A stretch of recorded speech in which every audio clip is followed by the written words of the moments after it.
Olá, pessoal! Sejam bem-vindos à nossa primeira aula do curso de redação. Hoje nós vamos aprender um pouquinho sobre as bases da redação do Enem, as competências que permeiam e quais são os critérios utilizados para a correção da nossa redação, ok? Então, sejam muito bem-vindos e eu imagino que inicialmente vocês tenham várias perguntas a serem feitas, e a principal delas, o que eu vou aprender com o curso, certo?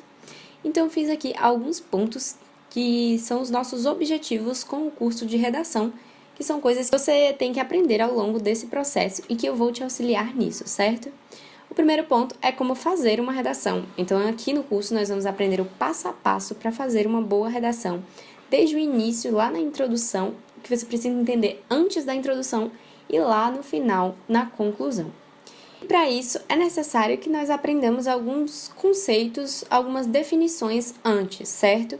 Como a definição do que é tese, do que é argumentação, do que é tópico frasal, argumento de autoridade, citação, onde usar e como usar cada um deles. Além disso, se você já é mais experiente, já tem alguns anos estudando para o vestibular e fazendo redação, aqui você vai aprender a aperfeiçoar o seu modelo de redação. E se você ainda não tem, você vai aprender a criar o seu próprio modelo de redação, introduzindo novas técnicas para enriquecer o seu texto e técnicas diferenciadas, que eu garanto para você que você não vai ver fora desse curso.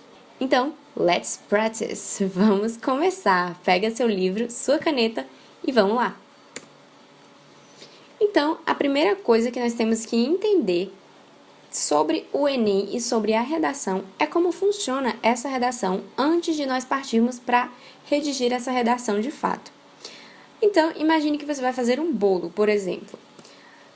Para fazer um bolo, você precisa saber quais são os ingredientes necessários para fazer. Além disso, você precisa saber a ordem com quais esses ingredientes vão ser acrescentados na sua receita. Se vai primeiro o leite, primeiro o ovo, primeiro a manteiga.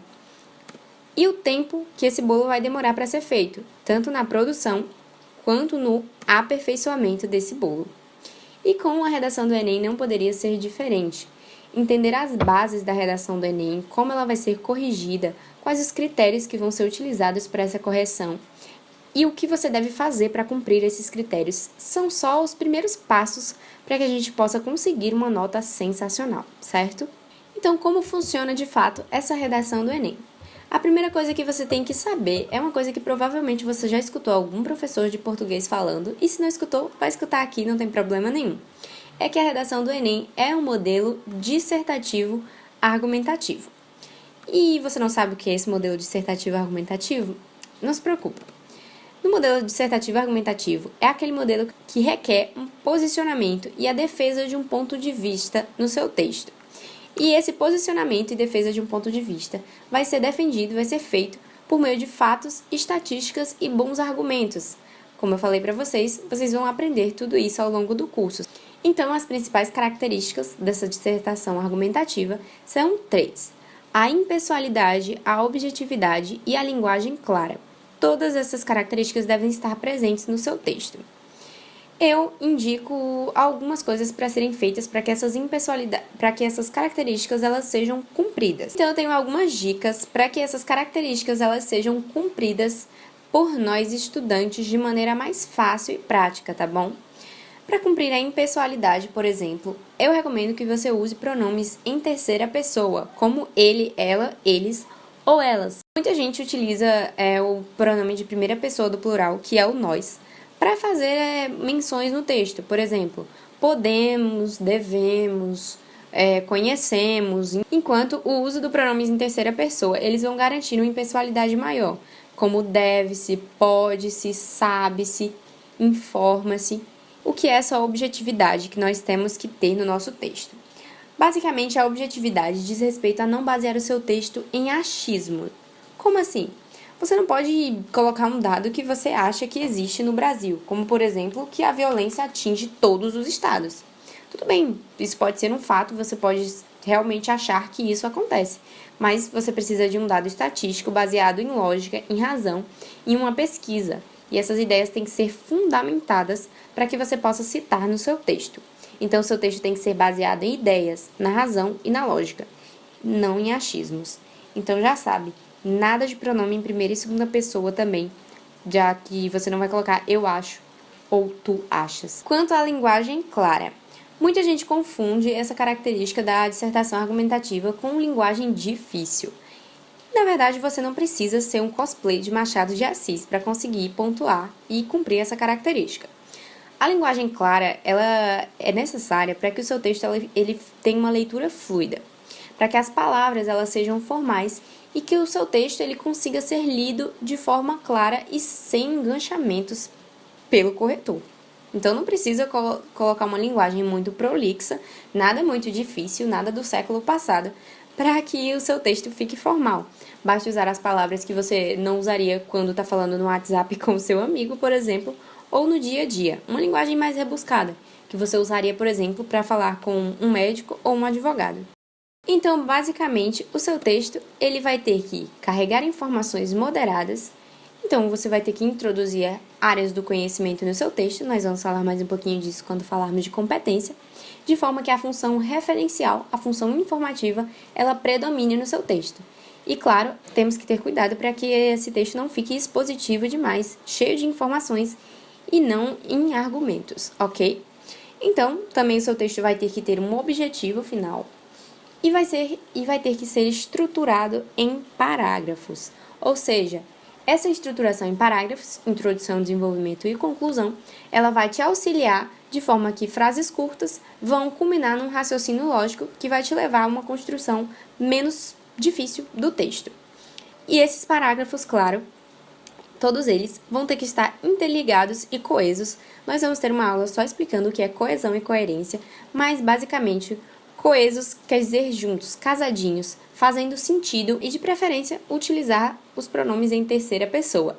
Como manter essas características? Como eu falei para vocês, a divisão em parágrafos do texto, introdução, desenvolvimento e conclusão, já vai fazer quase por si só todo o trabalho, de forma que as frases curtas e as ideias vão culminar num raciocínio lógico ao final do texto. Mas, basicamente, você vai precisar de uma tese, que vai ser a sua defesa do ponto de vista, argumentos para defender esse ponto de vista, e vai precisar fazer uma problematização e uma conclusão de um problema que lhe será fornecido com base na temática que o seu texto ou que o Enem trouxer. E, claro, não precisa se preocupar, que tudo isso vai ser ensinadinho aqui no curso ao longo das aulas, tá bom? Então vamos entender mais como funciona essa redação do Enem.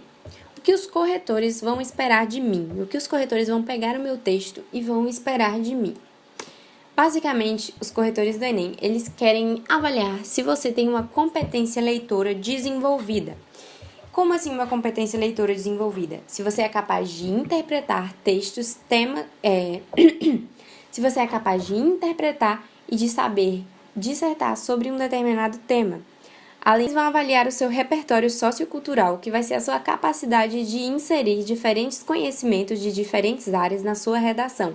Aquilo que a gente chama de interdisciplinaridade, certo? E com isso, eles vão avaliar, por fim, se você é um estudante informado e se realmente o seu ensino médio ele serviu de formar enquanto cidadão. E como eles vão avaliar isso? Os corretores do Enem, eles vão avaliar o teu posicionamento acerca do tema proposto, como você vai defender esse posicionamento utilizando essa competência leitora e essa interdisciplinaridade. E eles vão fazer isso por meio de 5 competências que serão avaliadas por 2 corretores se não houver discrepância. Que é discrepância? Discrepância é uma divergência muito grande entre as notas atribuídas. A discrepância vai ocorrer basicamente quando houver uma diferença de notas muito grande atribuídas pelos corretores. No total de 100 pontos, ou seja, se um corretor te deu 600 e o outro te deu 700, ou nas competências quando elas divergem em mais de 80 pontos. Então não tem como um corretor te dar 120 pontos em uma competência e somente 20 em outra competência. Isso vai se caracterizar como uma discrepância. E caso haja essa discrepância, um terceiro corretor vai analisar a sua redação naturalmente. E mesmo se esse terceiro corretor analisar e ainda houver discrepância, uma banca com 3 professores finais dará a sua nota. Essa nota ela será obtida por meio de uma média aritmética, tá? Então, essas 5 competências, cada uma valendo 200 pontos, quando cumpridas, vão culminar no tão sonhado 1000. E essas competências são basicamente essas do quadrinho que estão aparecendo aí para vocês. Competência 1 vai avaliar o seu domínio da modalidade escrita formal, ou seja, a utilização da linguagem formal. A competência 2 vai diz respeito à compreensão da proposta, ou seja, se você não vai fugir do tema, e a aplicação daquilo que eu falei para você do repertório sociocultural das várias áreas de conhecimento para desenvolver o tema. A competência 3, ela vai avaliar a sua organização, basicamente, e o relacionamento dos argumentos que você vai organizar em defesa do ponto de vista. E a competência 4 é sobre demonstrar conhecimento dos mecanismos linguísticos necessários para a construção dessa argumentação e vai dizer respeito ao conhecimento sobre os conectivos, principalmente, e a interligação dos parágrafos que eu falei para vocês. E a competência 5, que é basicamente o último parágrafo do texto, que é a elaboração de uma proposta de intervenção. Se você conseguir pontuar 200 em todas essas competências, o seu tão sonhado 1000 vai chegar. Então, falando um pouquinho mais sobre essas competências. Cada competência vai obedecer 6 níveis, que vão de 0 a 5, com um grau de pontuação de 0 a 200. Esse, por exemplo, são os níveis da competência 5, referentes à elaboração da proposta de intervenção. Então, vamos abordar um pouquinho mais sobre cada competência. A competência 1, que é demonstrar domínio da modalidade escrita formal da língua portuguesa, diz respeito a conhecer a ortografia e não escrever nada errado e nem com sentidos errados. É basicamente isso. Conversando com professores e corretores, as coisas que eles mais me pediram para que eu atentasse para vocês são o uso dos este, esse, essa e este, e também uma palavra muito comum nos textos que muitos alunos erram ainda é os cidadãos, que é a forma certa de ser escrita, enquanto muita gente escreve cidadões. Também me pediram para que a gente pudesse ficar atento às crases. Inclusive, as crases foram o motivo de eu não ter fechado a minha redação em 2017, mas enfim. E também dos sentidos dos conectivos, porque muitos são bem parecidos. Por exemplo, o no entanto e o portanto. O no entanto tem um valor adversativo e o portanto tem um valor conclusivo. E muitos alunos acabam trocando esses conectivos e mudando o sentido do parágrafo inteiro. Então, vale muito a pena que a gente fique atento com eles. E o que eu faço para cumprir essa competência 1 e entender tudo isso que você acabou de falar, Malu? Basicamente, você vai precisar entender acentuação gráfica, concordância verbal e nominal, divisão de sílabas na translineação, ou seja, quando você for mudar de linhas de uma linha para outra, e vai ter que compreender a linguagem formal, ou seja, sem marcas de oralidade. Então já sabe, nada de gírias e nem de palavrões na sua redação. Além disso, é muito importante que você não falte às aulas de português e tire todas as suas dúvidas com o professor de português ao longo do ano quando você estiver estudando para o Enem, tá bom? Competência 2 diz compreender a proposta de redação e aplicar os conceitos de várias áreas do conhecimento para desenvolver o tema dentro dos limites estruturais do texto dissertativo argumentativo em prosa. Basicamente, para cumprir essa competência, o que essa competência quer de nós é que nós não fujamos do tema e que nós compreendamos esse tema, e bem como introduzamos o nosso repertório sociocultural e a interdisciplinaridade no texto. Então é aqui que você vai pontuar, por exemplo, quando você utiliza os filósofos e as suas citações, o conhecimento de literatura e a Constituição. E o que você deve fazer para cumprir essa competência? Basicamente, você precisa entender duas coisas. Então, vale muita atenção agora. Se você não estiver copiando nada, pega um papel e uma caneta para copiar. E se você estiver distraído, já volta à videoaula para você entender o que eu disse antes e preste atenção exatamente nesse momento, certo? Como não fugir do tema? Fugas parciais do tema caracterizam notas baixas e fugas totais caracterizam anulação da sua redação. Então, como não fugir do tema? Leia atentamente o tema. Vamos pegar, por exemplo, o tema de 2018, que foi a manipulação do comportamento do usuário pelo controle de dados na internet. Leu atentamente o tema. E aí você vai sublinhar as palavras-chave desse tema. Como assim? As palavras-chave são aquelas palavras que, se você retirasse do tema, ele não faria o mínimo de sentido. Então, pegando esse tema de 2018, nós podemos dizer que as palavras-chave são manipulação, comportamento, controle de dados e internet. Então, você vai ter que colocar essas palavras-chave no seu texto. Isso já vai garantir por si só que você não fugiu do tema, porque você compreendeu o tema e você está utilizando palavras do tema dentro do seu texto. E aí, para te ajudar, já na construção da tua argumentação e da tua redação, você vai fazer questionamentos em cima dessas palavras-chave. Isso vai ser melhor abordado na aula sobre tese, tá bom? Inclusive, essa fuga do tema foi bem ressaltada e alertada por muitos professores durante a redação do Enem 2018. Além disso, para cumprir essa competência 2, não fugir do tema, você precisa ter um repertório sociocultural. Como é que você vai ter esse repertório sociocultural? Basicamente, coisas do seu cotidiano. Você vai usar conhecimento das aulas que você está tendo, principalmente das aulas de humanas, que são aquelas que vão fornecer conhecimentos históricos, geográficos sobre o mundo em geral, e conhecimentos de outras áreas, como a Constituição ou literatura também. Vale uma ressalva aqui, claro, que você não deve copiar pedaços ou trechos dos textos motivadores, gente. Se vocês quiserem utilizar os textos motivadores ao seu favor, preste atenção. Você vai ler o texto motivador e vai usar datas próximas ou até mesmo o século da data que está mencionada no texto motivador. E além disso, você vai tentar lembrar o que estava ocorrendo no mundo naquele momento. Então, além disso, será que teve por exemplo, alguma outra lei que falava sobre a manipulação de dados na internet? Será que em algum país do mundo essa regulamentação de controle de dados já é feita? Questionamento, certo? Quanto à competência 3, ela diz: selecionar, relacionar, organizar e interpretar informações, fatos, opiniões e argumentos em defesa do ponto de vista. Então, a competência 3 vai dizer respeito às suas ideias, e se essas ideias elas vão ter um raciocínio lógico, um desencadeamento, uma progressão e uma integração, uma interligação entre si. Essas ideias não podem ser ideias soltas, gente. Você não pode jogar uma ideia lá no início do texto e depois esquecer de mencionar ela, ou até mesmo fazer um correlacionamento em outro parágrafo do texto, porque essa competência 3 ela vai diz respeito basicamente à sua organização de ideias dentro do texto, de modo que não fique ideias soltas no início do texto ou no final, sem que elas tenham uma interligação entre si.